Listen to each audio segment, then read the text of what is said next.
Welcome back to NBA Cinema. Today I want to talk about the issue between Udonis Haslem, Paul Pierce, and Kevin Garnett. As we saw the other day, Udonis Haslem had his jersey retired, and a few days prior to that, he said he was open to the thought of bringing KG and Paul Pierce on his show. Well, when his jersey was getting retired, you had Steven Jackson and others praising Udonis Haslem for getting his jersey retired in the Miami Heat rafters the other day. One of the things Steven Jackson said was that it was earned, not given. And Paul Pierce went in his comment section and said, this one was definitely given, bro. And so Udonis Haslem responded basically saying he wanted to choose violence, but he's going to spare Paul Pierce because he knows he isn't like that. We're going to take a look at some of the events that led up to this and some of the things that were said.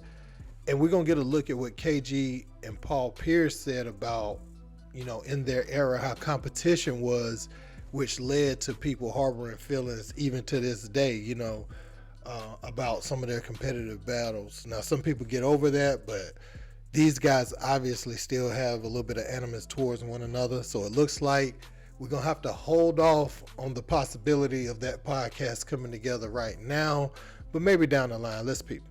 My era, we used to hate the mother that we used to have to go against and the rivalries and all that shit. To this day, you know what I'm saying? Y'all know how I feel when we got to play the Celtics. I can't stand them. First of all, and I have nothing against. And I have listen. Hold on, man. And the crazy thing about it, can I tell a story about it in the huddle, man? I like Tatum and I like Brown. I would love for you to tell me. Can I tell a story about it in the huddle, man? What? I like Tatum. I like Brown. Nah, them not old that. AG and Paul. I don't y'all. Y'all know that. There it go. It's cool. There it go. I don't fuck y'all. Y'all know that. It's cool. I'm cool on that. The young generation, y'all can create y'all own beef and y'all can create y'all own whatever. The old motherfuckers already know. I see y'all in the grocery store. It's home. Yeah, that's crazy. And I don't care what aisle it is. It could be a 7-Eleven around the mother cheese dip. It's like whatever. All that flipped over. One element that's missing from, I think, this era, from like yesteryear eras. What's that? Is that competitive energy.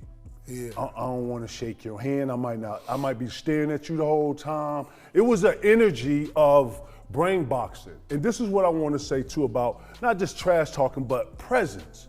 Bro, when you played another motherfucker that was like that, right, bro, the first thing y'all felt was the presence of each other. Like, right, man, right.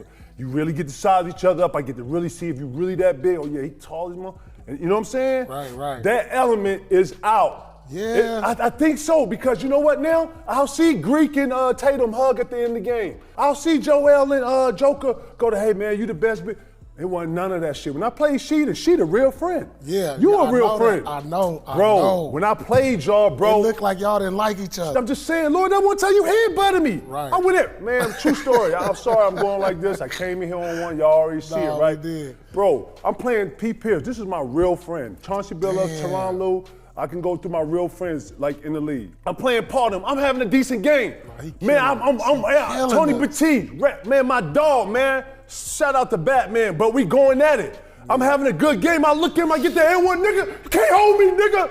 Man, he looked around. He was like, man, what is wrong with y'all? Man, fuck you, nigga. The nigga head butted me. I looked at P. He was like, nigga, you ain't finna be punking us like this out here, nigga. Right. We squared up. Nigga, what's happening? I said, what's happening, nigga? We squared up. I looked and I was like, man, me and P about to fight out here. No, Bro, I remember that. That element. I was hot. Hold on, that element. It ain't there no more. No. It was no way I would dap Timmy after whatever. Even if he killed me, I killed him. Everybody, Webb, everybody knew what it was. Dirk, everybody knew what it was. I ain't shaking him. I ain't shaking his hand. I ain't doing none of that. And that element was a real element. With the OGs, would you guys ever consider having KG and Paul Pierce on your show? The answer is absolutely yes. Yeah, referees, all that good shit. We can have, of course, man. Let me tell you something, man. That'd be a good Those one. rivalries we had, and I'm sure they can attest to that, Yeah. we felt the way about each other. No doubt. I did not like them motherfuckers, and they probably didn't like me. So if they want to come on this podcast and we could talk that shit, I'm down. That'd be fun. And then we can go hoop afterwards. I don't know about that part for me, Coach. But they made us better. We made them better. It was fun. By the time you get to games 3, 4, and 5, they don't like us. We don't like them. And guess what? And if a mother, it's personal. And if a mother sends you home, you despise those motherfuckers to the next year. 100%. The team you're thinking about is that team that sent you home all the way into the next year. Those two are legends. We love to have them on here. So with that being said, man, they could come on the podcast, man. And listen, and that'd be a hell of a podcast. Yeah. So I'm smart now. I'm a businessman. This isn't all that uncommon for players of rival teams in their eras to feel this way towards one another. The only difference now is they have podcasts, so you get to see and hear what's going on in their minds. But I think also the fact that you hear these players talking more keeps some of the wounds fresher. I think one of the things and the catalyst behind this issue between Udonis Haslem and Paul Pierce, obviously it's the playing days, but I think one of the first things that really kept it going was Paul Pierce saying that he felt like he was better than Wade when him and Jalen Rose got into it live on there that time. Haslem kind of took on that enforcer role for the Miami Heat, and you know, he went overseas. A lot of people were surprised when Udonis Haslem wasn't drafted out of Florida, and then he went overseas for a year, changed his body. I think there's a story like he ate Big Macs for a whole year, and he changed his body, and he came back, you know, landed with the Miami Heat, and so he earned his spot. I saw people comparing him to Thanasis Antetokounmpo. It's not a situation like that. Udonis Haslem was a good college player. Just needed to change his body a little bit. When he came back, you know, he did his thing for Miami, and you know, he was a starter on their championship teams, and he filled a nice role and embodied Heat culture. Is he a star? Is he on the level of a Paul Pierce or Kevin Garnett? Absolutely not. But he is a staple in that community, and he did earn, you know, his job in the NBA. Nobody gave him that. Unlike, you know, Thanasis is obviously an added bonus for Giannis to stay, and an incentive for Giannis to stay with the Milwaukee Bucks or wherever he goes. I would imagine most teams would do that to try to get Giannis in his prime. But looking at this, man, I think it would be dope if these guys collaborated on a podcast, because having this type of energy on a podcast, everybody would be tuned in. I'm just wondering, could it be harnessed the proper way? Looking at Mike Miller, you know, I know he would be down to do it. He would be cool with it. But it seems like Udonis and KG and Paul Pierce got a little bit of energy there, just a little uneasy. That the wrong thing could be said, and it could kind of become a little mix up on the set.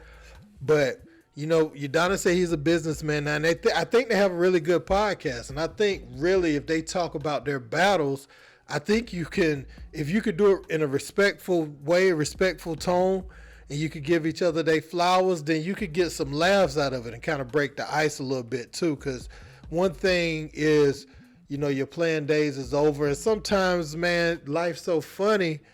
You know, your kid and this person's kid may go to college and be teammates. Now what you gonna do? You gonna still be mad? And I ain't saying this is their situation. I'm just saying long after your playing days, you may, your son and this person's son, assuming, you know, and this is just hypothetical, they may have, I'm just using the sons or the children as like an example, but they may end up at the same university, or if they good enough to go pro, they may end up on the same NBA team or something, you know. So then what are you going to do? You're going to have to kind of be on the same side. So I think it would be good for them to let go of that. Still keep it a rivalry, but now make it fun.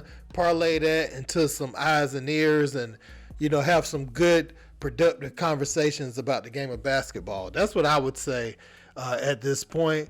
I want to know what you guys think about it, though. Do you think that Udonis Haslem still has that invitation open? Because I think now, with Paul Pierce saying that only adds to the prospect of that being a great show, right? People really want to see it now. And after what Udonis said initially, and then him inviting him, and then Paul Pierce saying that after he gets his jersey retired, it was a calculated response.